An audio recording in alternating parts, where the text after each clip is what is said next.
Olá, o meu nome é Elisa Joanes e esta é a segunda temporada da Nossa Voz, um podcast onde falamos sobre espiritualidade, sobre desenvolvimento pessoal e sobre tudo aquilo que te ajude a alinhar à própria existência. Afinal, como tanto te tenho dito, não faças planos para a vida para não estragares os planos que a vida tem para ti, não é assim? Esse continua a ser o meu convite para ti, que possas abrir o teu coração a muito do que aqui irás ouvir, porque eventualmente podes mesmo mudar a tua vida. Seja então muito bem-vindo a esta temporada que tem o apoio da NutriBio.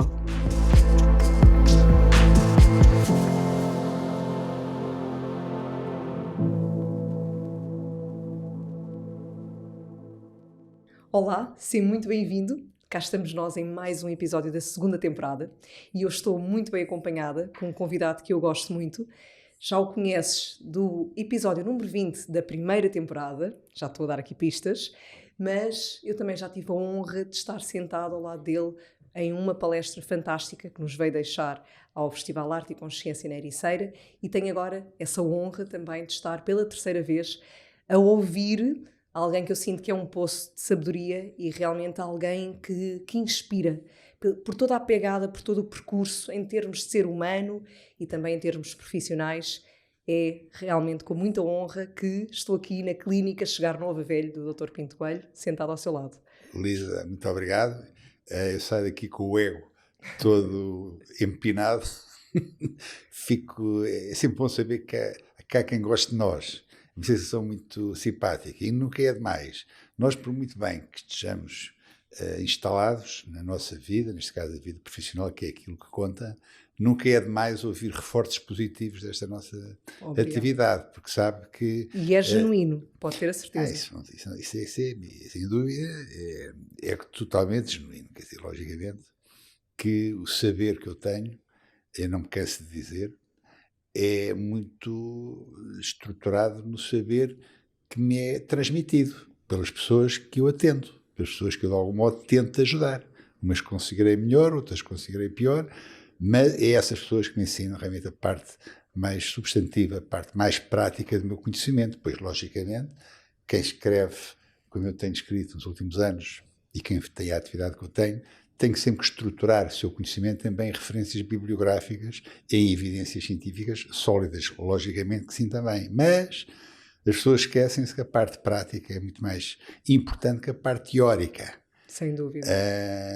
Até por acaso eu recordo-me de falar nisso no primeiro episódio. Lembra-se, eu até citei uma frase do João Lobo Antunes nesse primeiro episódio. Essa sua memória é incrível. Tenho ideia. Até foi através da minha filha Filipa que a Lisa Jones me apareceu. Eu fui feito depois o seu percurso e fiquei encantado consigo e com o trabalho que tem vindo a desenvolver. E não era preciso ter ideia ericeira para ver aquela coisa extraordinária que eu vi ainda há menos de um ano, há poucos meses, para perceber que realmente que está a fazer muito bem às pessoas que a escutam, às pessoas que a veem. Mais agradável vê-la, que você está com uma cor extraordinária, além da mulher bonita que é, com essa cor ainda fica mais bonita. Obrigado. Viva a ericeira, consegue dar este estar saudável e bonito às pessoas. Mas sempre que me põe o microfone à frente, com pessoas com larga audiência, que é o meu caso do programa da Lisa Joanes, eu gosto, porque eu aprendi outro dia que a palavra doctor inspira-se no latim doco, que quer dizer ensinar. Fiquei encantado. Pensei, cá está a razão desta minha pancada de escrever livros de assim e não. E realmente eu sinto isso, porque cá está uma justificação para eu gostar de dizer as coisas que eu aprendo, porque sei que posso ajudar as pessoas. O dinheiro ajuda muito, sem dúvida nenhuma, mas aquilo que o dinheiro pode pagar não é o mais fundamental. As coisas mais fundamentais o dinheiro não chega lá. E o prazer, o gozo que dá ajudar pessoas a melhorarem os seus níveis de vida e através de melhorando os seus níveis de vida, de saúde, que consigo de algum modo transmitir, torná-los mais felizes, o dinheiro não chega lá e não paga. E é essa parte que eu sinto que me contribui largo com o meu estilo de vida. Muitas pessoas dizem, não pareces ter 75 anos, não sei mais. Eu estou convencido que parte de alguma alegria, para não dizer bastante alegria de viver que eu tenho, inspira-se naquilo que eu vejo que a casa consegue ajudar as pessoas que nos procuram. E a gente ver as pessoas felizes e contentes e com alguns dos seus problemas em vias de resolução, para não dizer já resolvidos, isto realmente anima qualquer pessoa, dá vida a um morto, quase como eu gosto de dizer. Eu acredito que sim. Aliás, o percurso que tem, eu recordo-me, falou-me de clínicas em que o exercício fazia parte e toxicodependência, etc. Portanto, todo o percurso que fez fora da caixa só pode ser mesmo com gosto e com amor ao que está a fazer. Tudo o que foi abraçar para além da medicina convencional, essa visão que cruzou e que complementou, só da pode ser feito toxicodependência, mesmo. só um minuto, porque se me dá o mote, que era uma coisa que tantos anos me inspirou, estava aqui a falar durante não sei quanto tempo. Mas deixe-me dizer como é que me inspirou a história da toxicodependência. Na altura, quando tinha as clínicas de recuperação de toxicodependentes, essencialmente a população que procurava era heroinómanos. E a heroína, como sabe, é 2-acetilmorfina. E, portanto, no estágio que eu fiz em Paris, comecei a perceber que nós somos produtores de morfina. O nosso organismo produz morfina através do exercício físico. Se fosse feito com uma certa intensidade e com uma certa regularidade.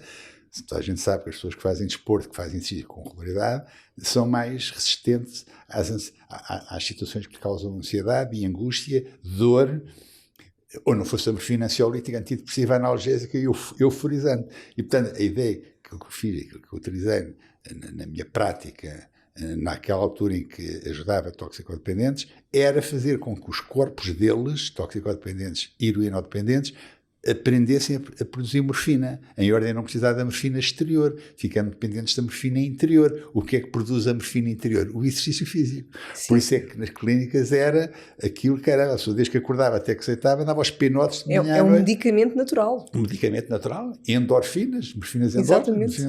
E então, lá está, mas portanto, foi inspirado na prática, naquilo que se via no dia-a-dia. Depois, claro, a teoria compõe muito isto tudo, mas essencialmente o meu saber é prático. Mas isso é maravilhoso, lá está, eu digo-lhe outra vez como elogio, porque é realmente elogiar uma pessoa que sai da medicina convencional, salvo seja, continua, mas que sai da eu vou chamar formatação, que salta da caixa. E se permite implementar aquilo que vê que resulta e que é saudável e que realmente promove o bem-estar interno da pessoa, só se pode dar os parabéns, porque às vezes, se calhar, a pessoa, a medo, não dá um passo diferente.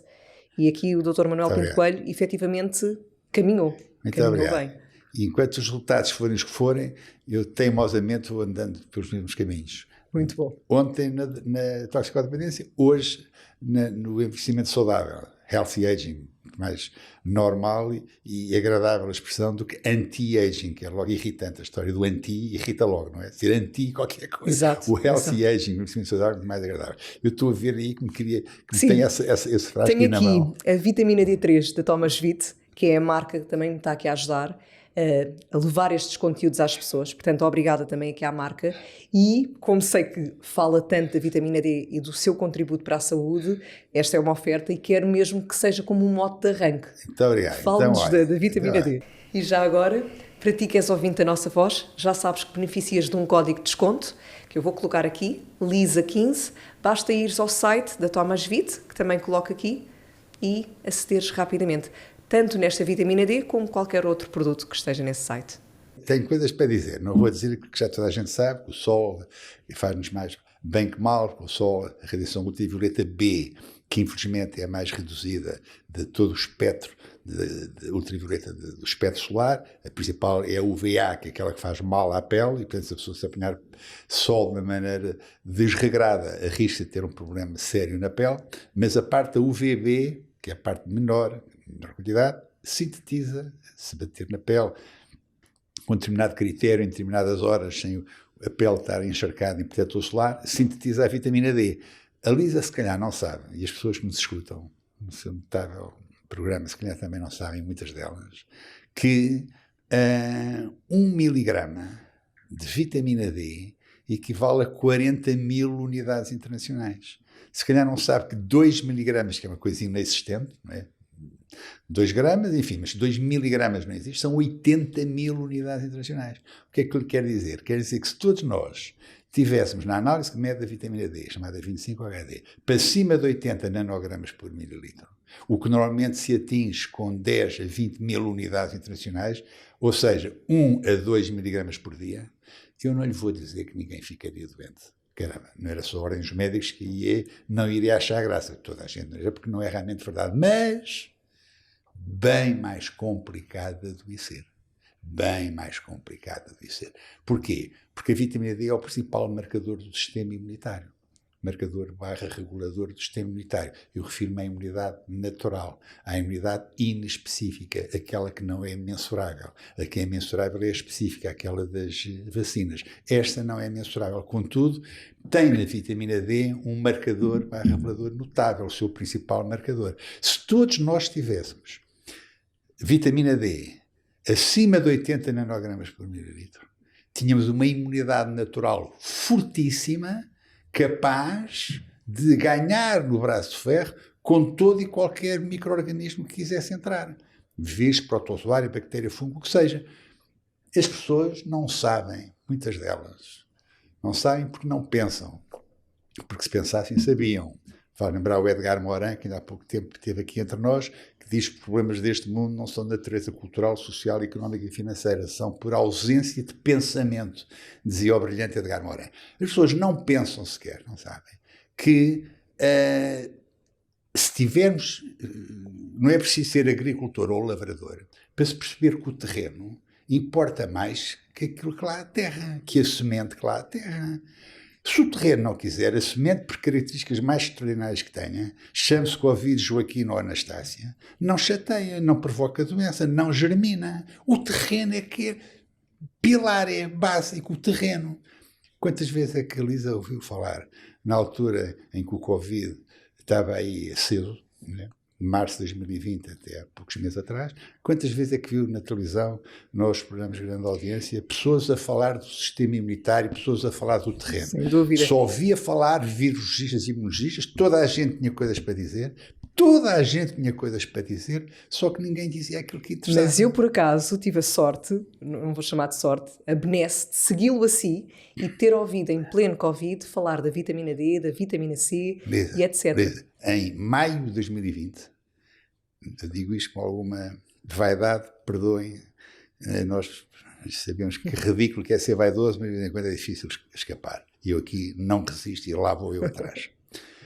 Em maio de 2020, o Covid tinha aparecido 2 meses antes, apareceu em março. Eu gravei um videozinho, 3 minutos, eu não vou dizer quantas pessoas é que dizem que viram, porque eu realmente fiquei muito satisfeito em saber, em que convidava o governo a distribuir gratuitamente pela população vitamina D, na dose certa, adulto, mínimo 10.000 unidades internacionais, criança, 200 unidades por quilo de peso, que dá para facilitar as contas, 2.000 unidades para 10 quilos de peso.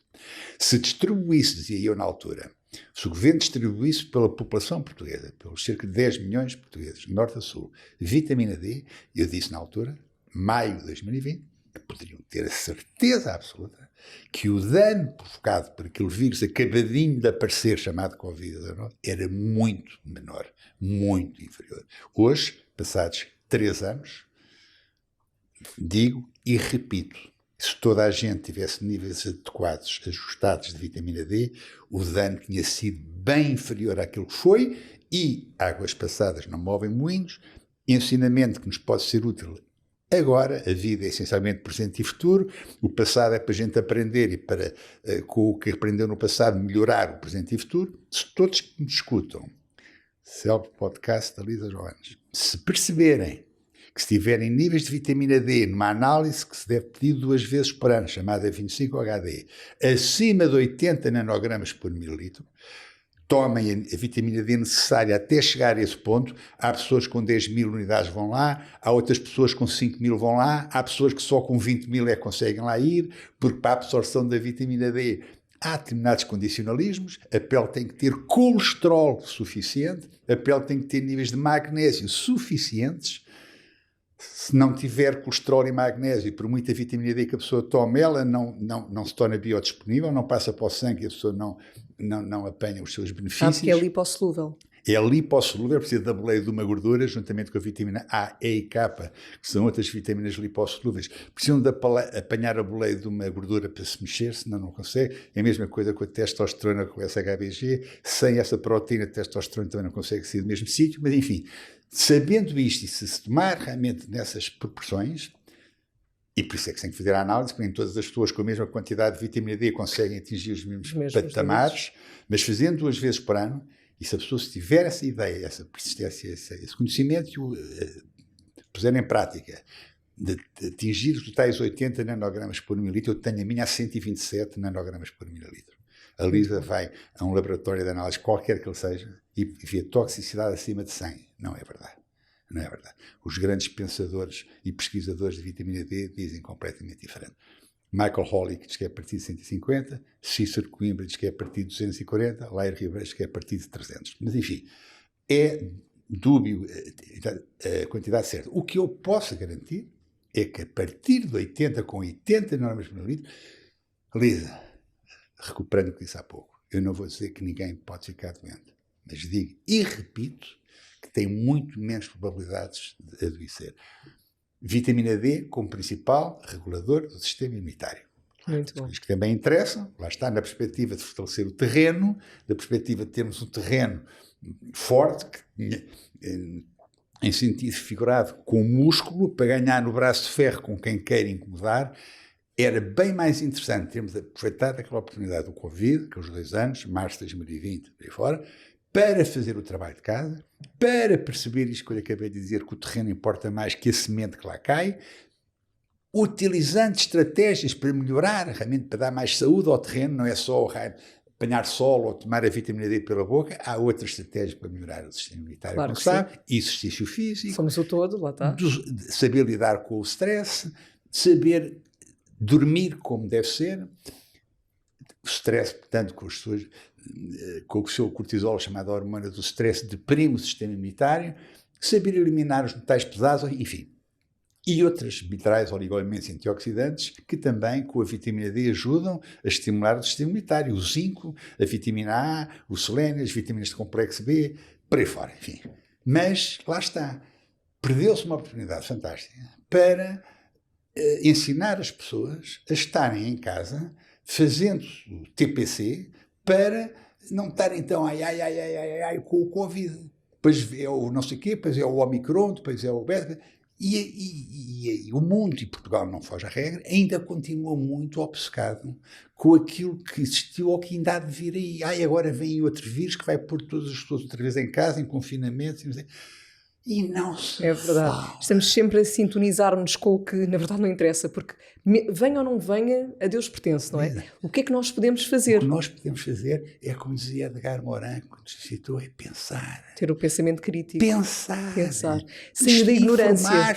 Também não ouviu falar no outro dia. Os programas da Joaquina das Osgas, informar-se com os programas, com as fontes de informação corretas, nem todas as pessoas são Lisa Jones da vida e falam como falam, mas informar-se, bater à porta, às portas certas, beber informação e depois fazer as coisas como devem ser. Se a pessoa souber que tem maneiras de estabelecer, de fortalecer o seu sistema imunitário, o seu terreno, não tem que estar com a cabeça debaixo da almofada a rezar a Deus para que não venha um outro Covid maluco da vida a incomodar. É tão certo como isto, Lisa. E é uma coisa tão simples. Mesmo. Não é, repito, não é preciso ser agricultor ou lavrador para se saber que o terreno importa mais que a semente que lá cai. A semente pode ter características extraordinárias que, se o terreno não quiser, a semente não produz chatice, não chateia. Se o nosso não organismo germina. também estiver excessivamente poluído, nem sequer recebe, não fixa a seguir qualquer suplemento que se dê. Pode cair o que quiser, mas se não germinar, não incomoda. É verdade. A ideia... Agora, eu disse isto antes de ontem lá no Congresso de Medicina Integrativa no Porto, porque fui convidado.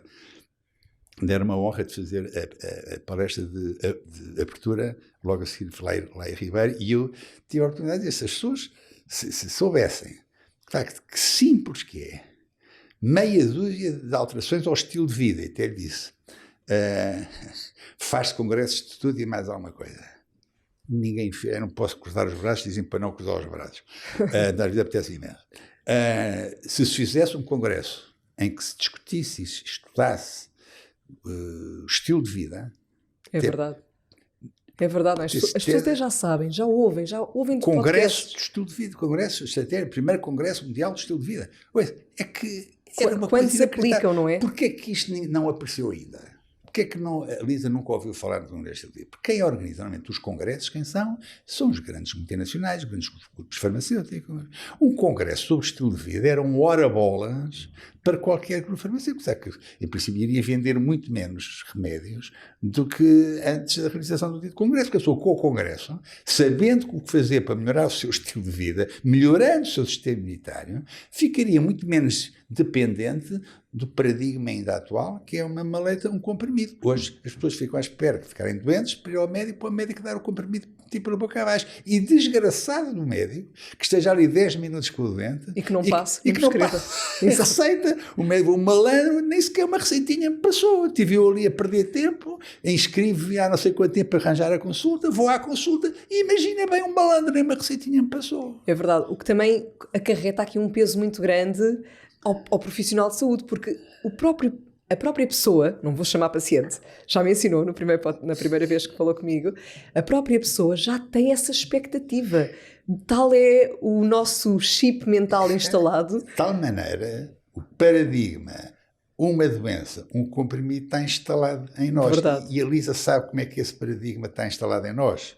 Então eu vou-lhe dizer assim aquilo que disse lá no Congresso, para meia dúzia de pessoas que estavam lá, meia dúzia não, que estava a sala cheia, mas enfim, não se compara com a audiência do seu notável programa. Podcast, assim que se diz. Esse paradigma, uma maleta, um comprimido, foi-nos imposto por decreto. 1910. Carnegie Foundation, senhor chamado Simon Flexner, da equipa de John Rockefeller, que, por decreto chamado Flexner Report, instituiu o modelo biomédico da medicina, que é o modelo que ainda hoje nos assiste, uma maleta, um comprimido, anulando a forma como a medicina ia sendo desenvolvida até à altura, virada para a pessoa, uma forma holística, uma forma global, a pessoa nas suas dimensões várias, espiritual, psicológica, física, social, que é como se deve fazer, só deve ser encarada de uma forma holística, não é? Exatamente. Não há o braço direito e a cabeça, o braço esquerdo, tudo liga umas coisas às outras. Até o intestino está ligado à mente, como se sabe, com os neuromediadores no intestino que influenciam a nossa forma de estar e de pensar. A forma como a medicina ia sendo desenvolvida até 1910 foi revogada. Os professores que lecionavam a medicina de uma forma holística virada para o terreno foram perseguidos, rescindiram-nos os contratos, os estabelecimentos onde lecionavam tipo foram encerrados. caça à bruxa na Inquisição. Não, espécie, é parecido, mas portanto, esse ensino foi dizimado, foi anulado e começou a aparecer então um modelo biomédico centrado no medicamento que vinha do petróleo. Foi para rentabilizar o petróleo e os produtos do petróleo que o John Rockefeller e os seus acólitos, diria assim, iniciaram um modelo biomédico de medicina que ainda hoje nos assiste. As pessoas não sabem que desde 1910 até hoje, há 120 anos, o modelo que nós seguimos é um modelo imposto por decreto. As disciplinas, chamemos-lhe assim, a forma como havia medicina até à altura, foram acusados de charlatães as pessoas que faziam fitoterapia, medicina tradicional chinesa.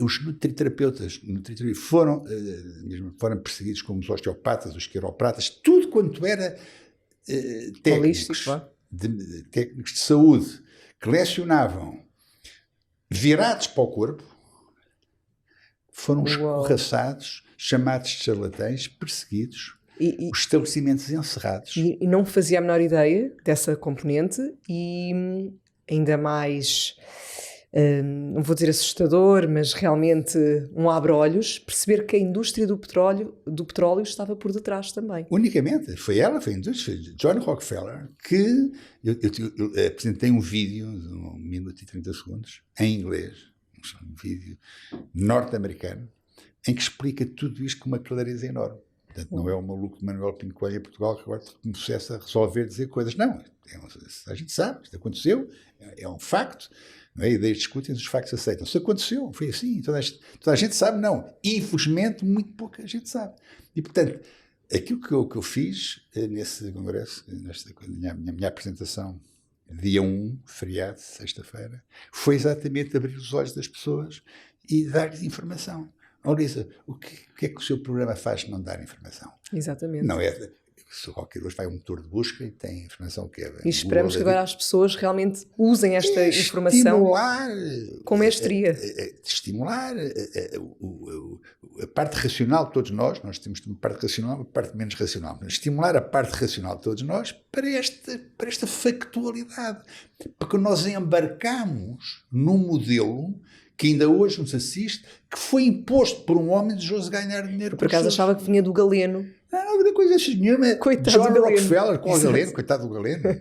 John Rockefeller fez aquilo que fez e hoje todos estamos nós ainda na ressaca de tudo isto e continuamos felizes e contentes à espera que o doente vá ao hospital para sair de lá com a receita. E mal dele sai de lá sem receita. Portanto, hoje em dia temos esse chip, mas ao mesmo tempo, e só fazendo aqui o reforço para entrarmos aqui também noutra área que eu adoro ouvi-lo falar, comemos mal, para além de os alimentos já não terem os nutrientes devidos, entramos cá para dentro do corpo, entra-nos uma série de substâncias como o glúten, não fazemos o exercício físico recomendado, não apanhamos a vitamina D solar desejada, o stress está instalado, não meditamos, não respiramos. Todas estas componentes que o doutor acaba por falar e tanto ensinar nos seus livros, e eu adoro ouvi-lo falar, são fundamentais para o todo. E eu gostava que, apesar de termos falado isto no podcast na outra vez, gostava que entrasse outra vez por aqui, porque acho que nunca é demais voltar a relembrar as pessoas. Uma coisa tem ligação com a outra. O sistema imunitário tem relação com aquilo que a gente come. Por isso nós sabemos que 70% a 80% do sistema imunitário está no intestino, depois logicamente tem logo uma relação direta com aquilo que a gente come. Porque aquilo que a gente come para passar para o sangue tem que passar pelo intestino. Se nós percebermos que 70% a 80% do nosso sistema imunitário está no intestino.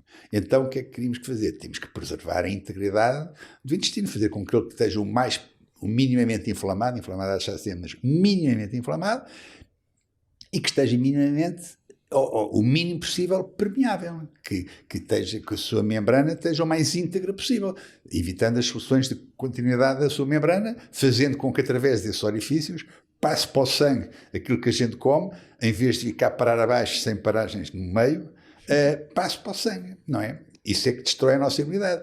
Se o intestino estiver permeável, com o tal intestino poroso ou leaky gut dos ingleses, aquilo que nós comemos passa para o sangue. Como é que passa para o sangue? Se nós digerirmos o cimento que une as células da parede do intestino umas às outras, chamadas enterocitos, se for do colonocitos.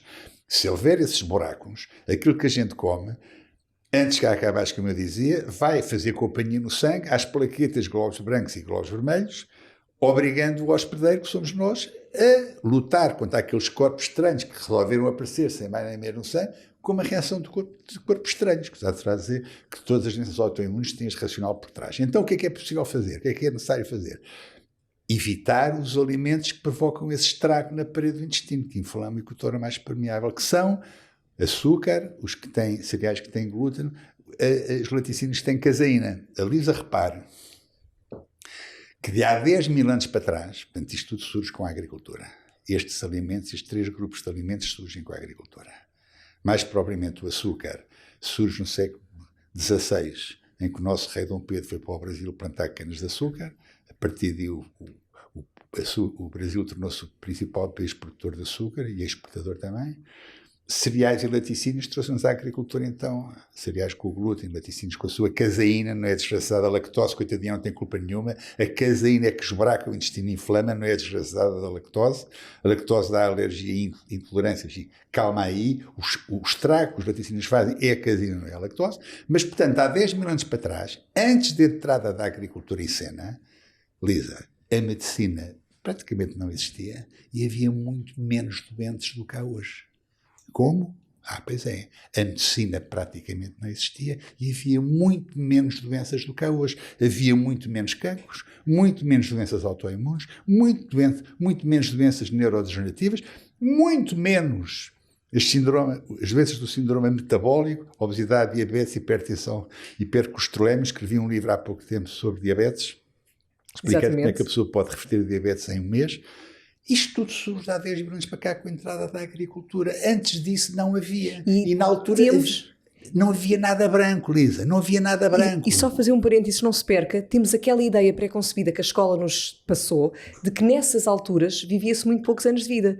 Mas eu vi alguma coisa que o Dr. Pinto Coelho escreveu que dizia que não, na verdade, também encontravam Lisa, pessoas com 80 anos. costuma-se dizer que o pai da medicina se chama Hipócrates, não é? Sabe com que idade é que Hipócrates morreu? 83 anos. Pronto, lá está. 8 anos mais velho que eu, tenho só 75. Portanto, e outros, o Platão com 90 e por aí fora. Com 80, aliás, e por aí fora. Mas aquilo que é importante é, logicamente, que morria muita gente, porque os partos não eram assistidos, os miúdos morriam que nem tordos à nascença.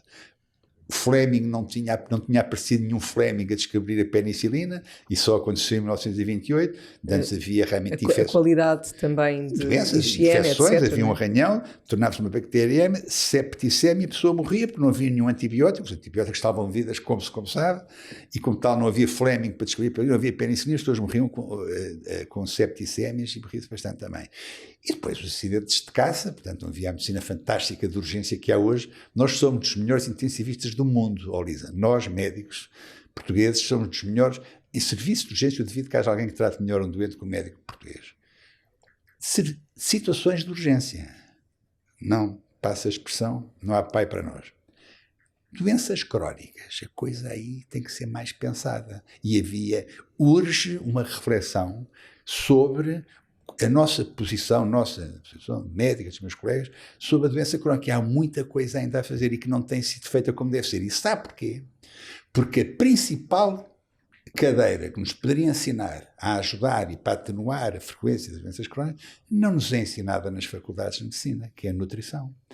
E a hipocrisia é aquela que eu não me canso de dizer, não é? O estudante de medicina deixa de ser estudante, passa a ser médico, não pensa noutra coisa senão fazer o juramento de Hipócrates, não é? Põe Hipócrates no sítio que ele merece, lá nos pingas. Depois ninguém liga nenhuma àquilo que o homem ensinava. O homem dizia que o alimento é o nosso principal remédio e não há uma cadeira que ensina nutrição ao estudante de medicina. Resultado, aquilo que melhor pode ajudar o doente, o médico tem dificuldade em fazer porque não foi ensinado. E porquê que, agora esta pergunta, porquê que o açúcar está tão implementado, se bem que ouvimos pessoas fantásticas como o Dr. Pinto Coelho a ensinarem a serem médicos, porquê que o açúcar está tão implementado e a pessoa continua a ir ali abaixo comer um docinho com açúcar, em vez de substituir? Porquê que o leite continua a ser bebido? E porquê que o glúten e estes cereais continuam? Muito bem, começamos pelo açúcar.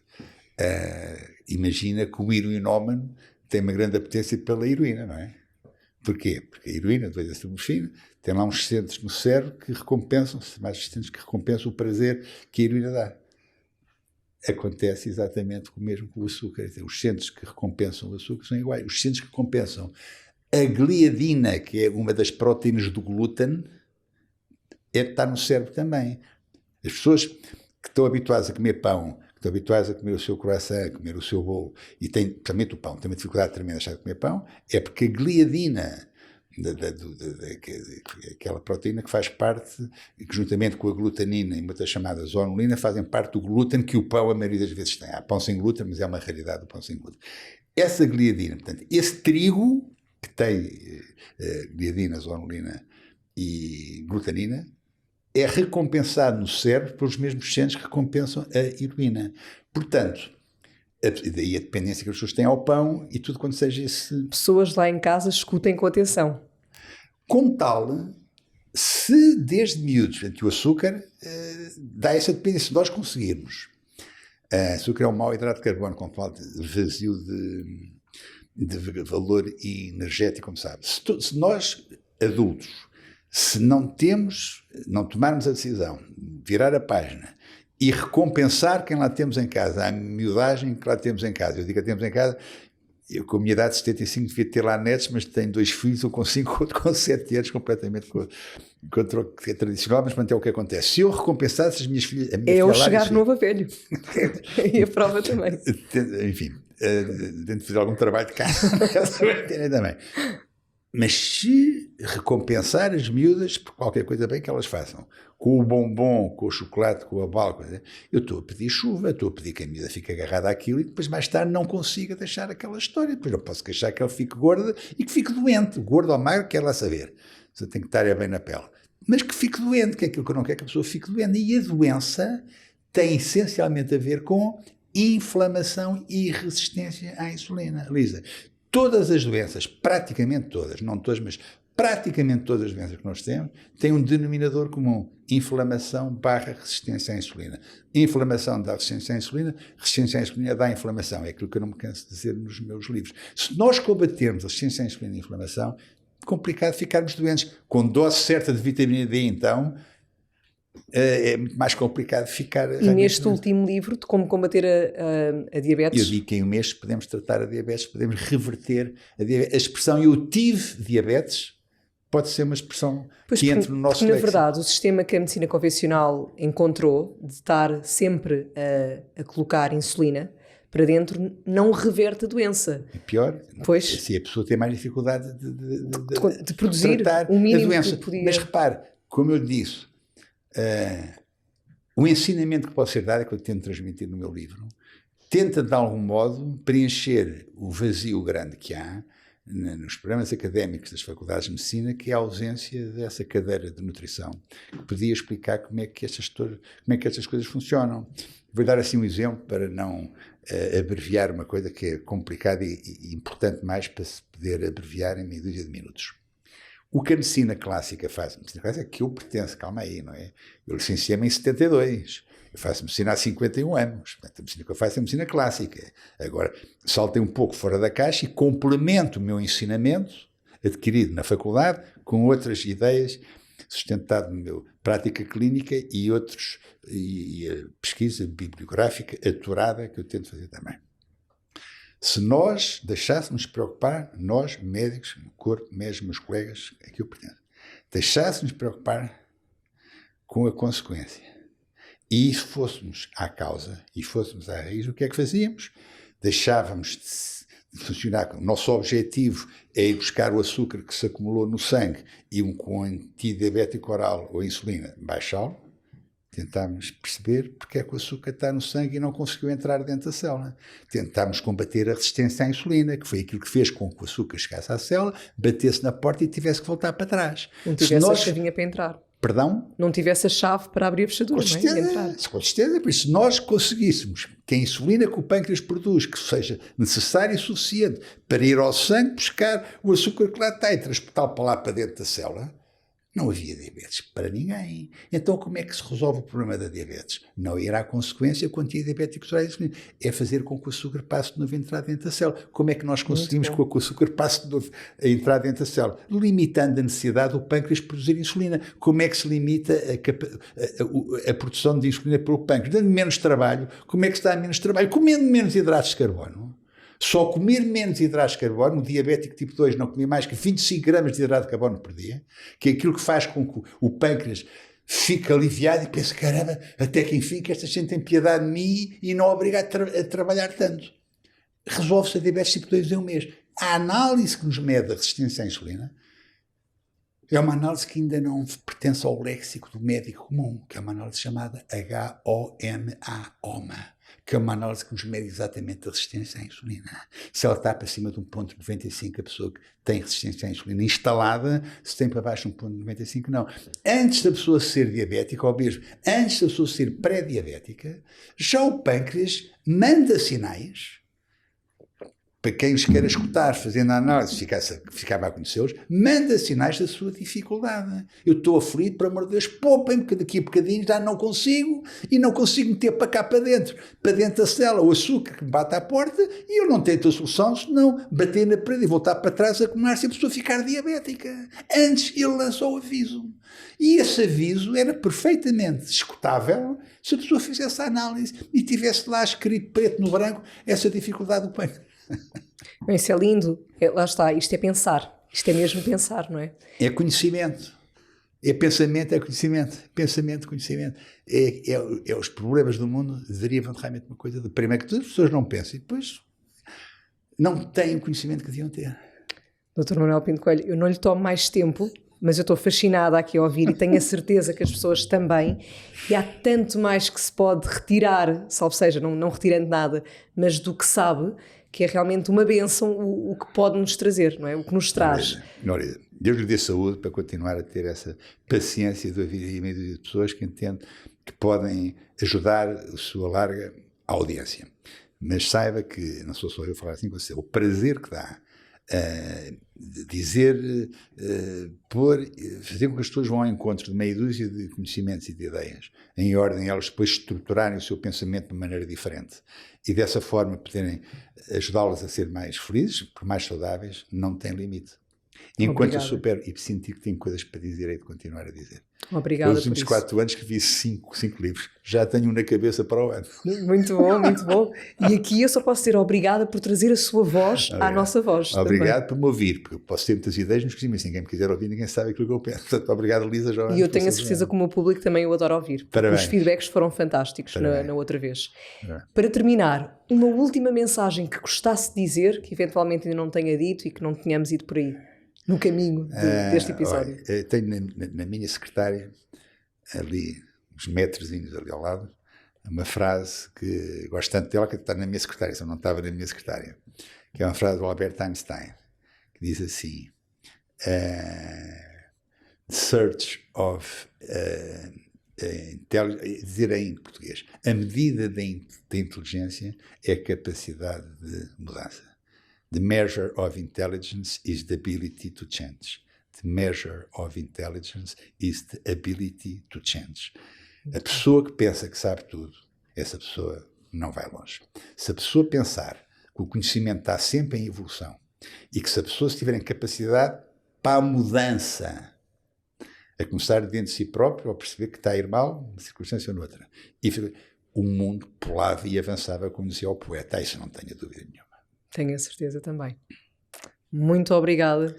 Fica realmente toda esta partilha de conhecimento e tu aí em casa podes mudar, podes começar essa mudança e realmente também a convite deste doutor, mas não só, começares a trazer esse pensamento para a tua vida, não acatando aquilo que já conheces, mas realmente fazendo diferente. Fica esta maravilhosa partilha, este maravilhoso conteúdo e da minha parte um grande beijinho, até para a próxima semana. E esta temporada tem o apoio da NutriBio.